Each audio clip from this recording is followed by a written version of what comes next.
Topik bahasan kita pada video kali ini adalah hukum Newton tentang gravitasi fisika kelas 10. Nah, pada video kali ini kita akan bahas dulu hukum gravitasi Newton tentang gaya gravitasi. Jadi, menurut Newton, gaya gravitasi antara dua benda ini merupakan gaya tarik-menarik yang besarnya berbanding lurus dengan massa masing-masing benda dan berbanding terbalik dengan kuadrat jaraknya. Sebagai ilustrasi, teman-teman perhatikan gambar interaksi dua buah benda berikut. Benda yang pertama masanya M1, benda yang kedua masanya M2. Nah, gaya yang terjadi antara kedua benda ini hanya gaya tarik-menarik aja. Nggak boleh gaya tolak-menolak, ya. Dan untuk benda M1 dan M2 yang terpisah sejauh R ini, berlaku persamaan F1 sama dengan F2 di sini, sama dengan F, sama dengan G, kali M1 kali M2 per R kuadrat, di mana F ini merupakan gaya gravitasi dalam satuan Newton, G ini konstanta gravitasi yang besarnya 6,672 kali 10 pangkat negatif 11 Newton meter persegi per kilogram kuadrat, M ini adalah massa benda dalam satuan kilogram, dan R ini adalah jarak pisah antara kedua benda, satuannya meter ya. Nah, supaya lebih jelas, teman-teman perhatikan contoh soal berikut ini. Dua benda bermassa 4 kg dan 3 kg terpisah sejauh 50 cm. Tentukan gaya gravitasi yang bekerja pada kedua benda tersebut. Nah, untuk penyelesaiannya kita tulis dulu data-data yang diketahui. Di sini ada massa benda yang pertama 4 kg, massa benda yang kedua 3 kg, dan jarak pisahnya ini harus kita ubah dulu ke satuan meter ya. Jadi kita bagi 100, nanti kita akan peroleh R-nya itu 0,5 meter. Nah, besar konstanta gravitasi itu 6,672 kali 10 pangkat negatif 11. Ya. Nah, yang ditanyanya adalah gaya gravitasi di sini. Berarti kita dapat gunakan bersamaan yang ini. Yaitu F sama dengan G M1 M2 per R kuadrat. Nah, di sini kita udah punya semua kan? G-nya kita tahu, M1, M2 sama R-nya juga kita tahu. Kita substitusi aja ke persamaan F ini. Seperti ini. Ya. Jangan lupa R yang di bawah ini kita kuadratkan ya. Kemudian kalau misalnya kita hitung, kita akan beroleh nanti F-nya adalah 3,2 kali 10 pangkat negatif 9 Newton. Gampang ya. Nah, kita lihat coba contoh soal yang lain. Oke, kita coba contoh soal yang kedua. Dua buah benda yang berada pada bidang sejajar seperti gambar berikut ya. Masing-masing benda ini punya massa 2500 kg. Ini kita gambarkan M1-nya itu segini ya, 2500 kg. Dan M2-nya 900 kg. Kemudian keduanya terpisah sejauh 10 meter. Nah, pertanyaannya di sini, tentukan letak benda ketiga yang bermassa 4500 kg agar gaya gravitasi yang dialaminya 0. Nah, teman-teman perhatikan bahwa benda ketiga mungkin memiliki resultan gaya gravitasi yang 0 ketika vektor gaya yang bekerjanya itu berlawanan. Dan karena gaya gravitasi itu merupakan gaya tarik-menarik, maka posisi yang mungkin untuk M3 sehingga mengalami F gravitasinya 0 itu ada di antara M1 dan M2, teman-teman. Kenapa? Karena ketika posisi benda M3 ini di antara M1 dan M2, M3 ini akan tertarik ke sebelah kiri oleh M1 dengan gaya sebesar FA misalnya ya. Dan juga ke sebelah kanan dengan gaya sebesar FB. Nah, coba bayangkan kalau misalnya M3 ini terletak di sebelah kiri M1. Nah, vektor gaya yang bekerjanya akan searah dan nggak mungkin berlawanan ya. Jadi resultan gaya yang dialaminya nggak mungkin 0. Demikian pula ketika M3 ini kita taruh di sebelah kanan ya.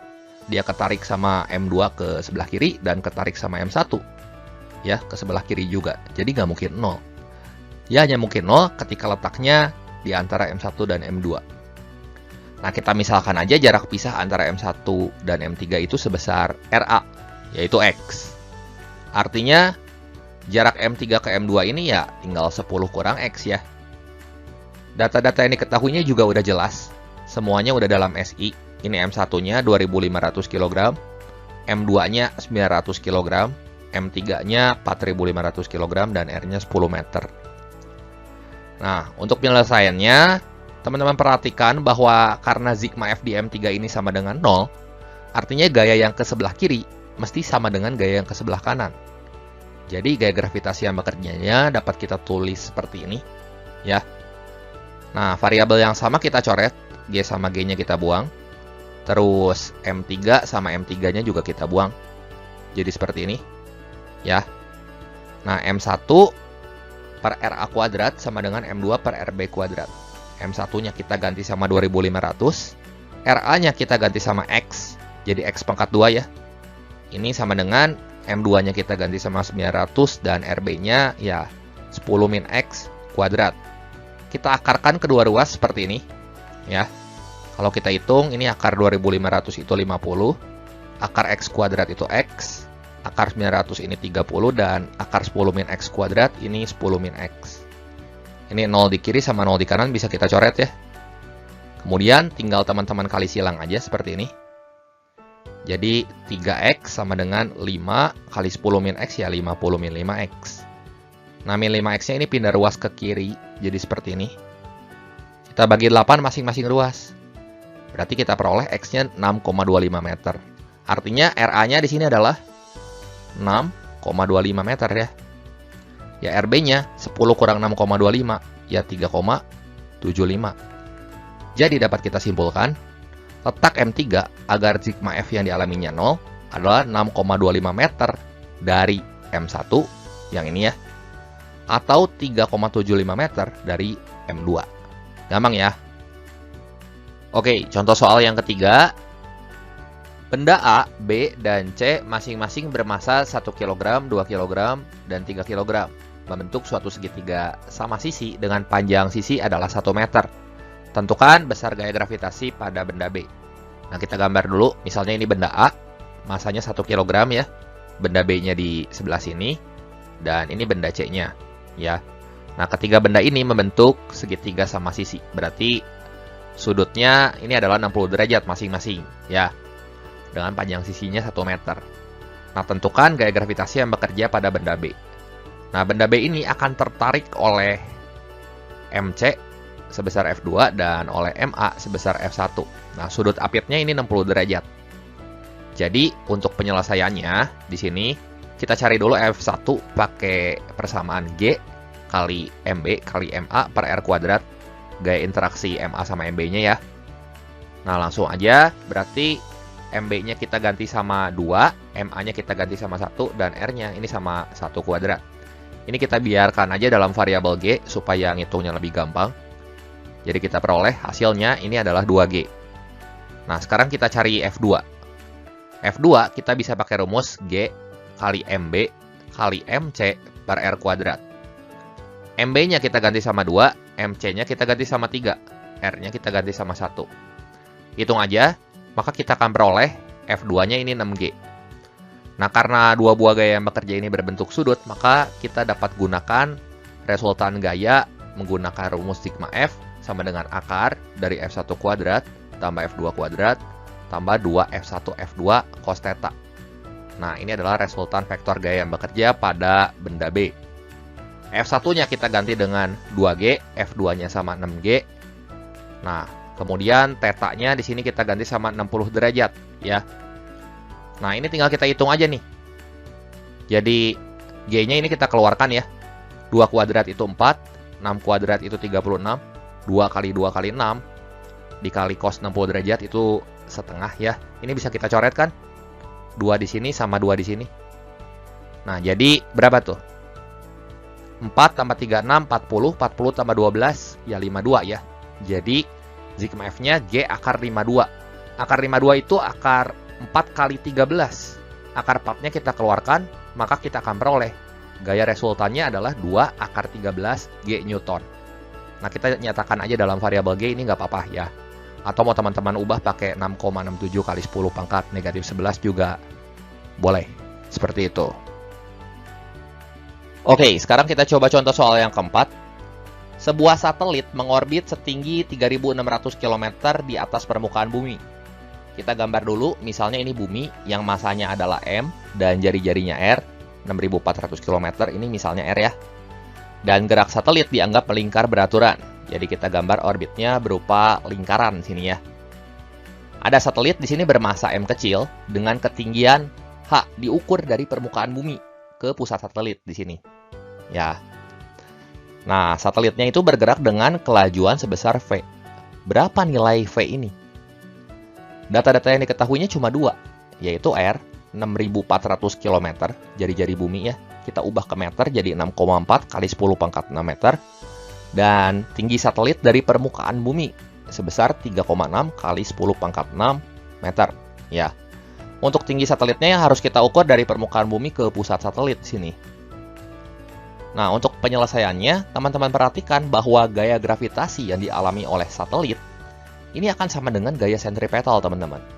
Karena geraknya dianggap melingkar beraturan. Artinya di sini, gaya gravitasi bisa kita ganti dengan G, M, atau massa bumi, kali massa satelit, per R kuadrat atau jarak pisahnya. Nah, R-nya kita ganti dengan R besar tambah H, ya, jarak antar pusat bumi dan satelit, yaitu R plus H kuadrat. Ini sama dengan gaya sentripetal, yaitu M, massa satelit, kali V kuadrat, dibagi R plus H, jarak pisahnya. Ya, ini yang bisa kita coret mana aja. M di kiri sama M di kanan bisa kita coret ya. R plus H yang ini sama kuadrat ini bisa kita coret juga. Jadi, V kuadratnya sama dengan G, M, per R plus H. Nah, teman-teman perhatikan bahwa supaya kita bisa menentukan kelajuan satelit, kan di sini massa buminya kita nggak tahu nih. Ya kita kali atas bawah sama R kuadrat per R kuadrat. Kenapa kita kalikan seperti ini? Supaya kita memperoleh variabel atau suku Gm per R kuadrat.